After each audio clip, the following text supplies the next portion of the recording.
rapid test berbasis masjid.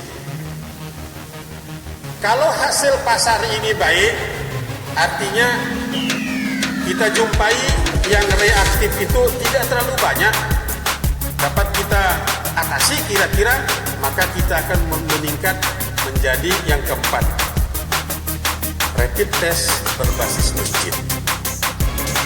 Ada 200 sekian masjid tempat kita uji coba. Yang pertama Masjid Agung selaku masjid kabupaten. Yang kedua masjid kecamatan sebanyak 21 masjid kecamatan. Yang ketiga 254 masjid desa dan kelurahan sebagai sampel uji coba pada hari Jumat. Kalau hasilnya bagus, saya yakin kita bisa beribadah seterusnya di masjid itu. Taraweh misalnya Jumat malam Sabtu bisa kita taraweh. Ya, takbir keliling tidak boleh. Takbir di masjid berkumpul berhimpun di masjid tidak boleh dari rumah masing-masing. Tapi ada marbotnya, ada beberapa orang yang takbir dari masjid itu tetap kita laksanakan.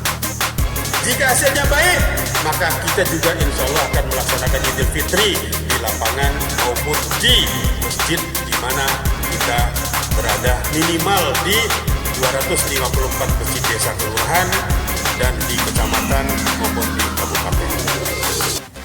Teknisnya saya kira gampang. Siapa petugas siap dulu jam 11, setengah 12 di masjid.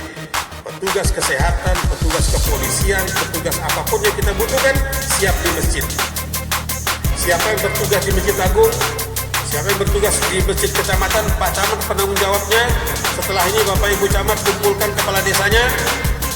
Jika hasil rapid test berbasis pasar memuaskan, maka kita akan melanjutkan dengan rapid test berbasis masjid pada hari Jumat.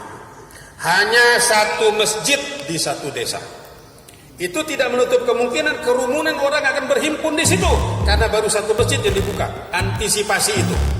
Karena itu cuci tangan harus siap di setiap pintu masjid. Kalau 2 pintu masjid berarti cuci tangan di 2 tempat.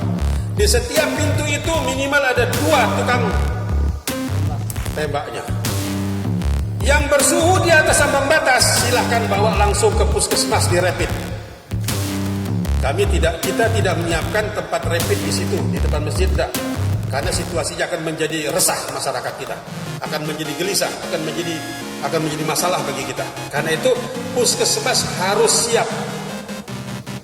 Di masjid-masjid di mana orang yang sudah ditembak itu ambang batas, maka langsung dia dibawa ke puskesmas di rapid di situ.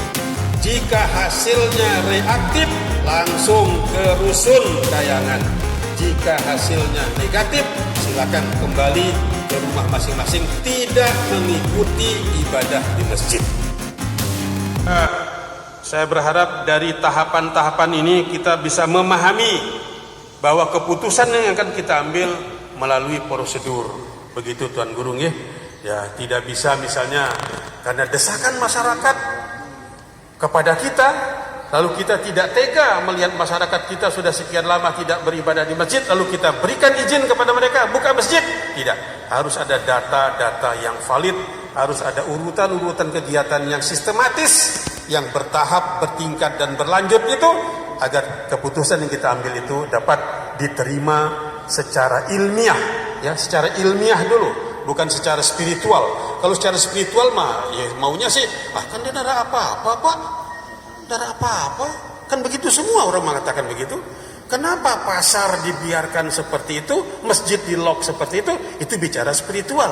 Kalau kita bicara ilmiah itu sesuai dengan keilmuan dan praktisi di lapangan. Demikian Bapak Ibu sekalian. Terima kasih.